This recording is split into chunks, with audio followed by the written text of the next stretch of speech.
John Sloan, Senior Environmental Program Manager for the Port of Seattle.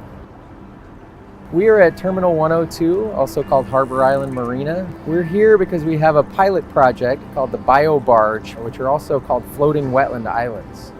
These are floating structures within which you have baskets of wetland plants that are suspended in the water.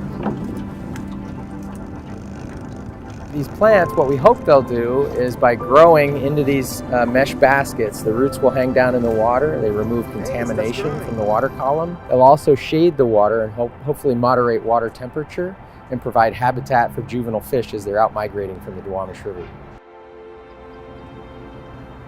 My name is Randy Edwards. I'm with Port of Seattle Maritime Environmental Division. So the bank line over time has become industrialized. We've armored the bank line so it doesn't erode, but what that does is it makes it almost impossible for marsh plants to grow because there's no soil for it to grow in. Marshes prefer a gentle slope and good soil to grow in, and none of that's available, so we create these floating wetlands to emulate what was there. So we'll be measuring the plant material once it's grown and analyzing it in the lab. We've also got these white pipes in the middle of some of the barges.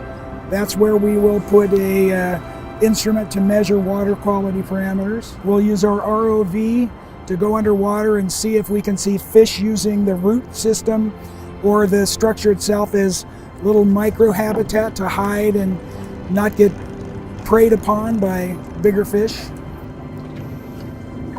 The floating islands can provide little compact areas of habitat where the fish can get out of the high flows of the river, they can escape predators that might want to eat them, and they can find food items to eat to fatten them up so they're more fit to survive their journey out to sea.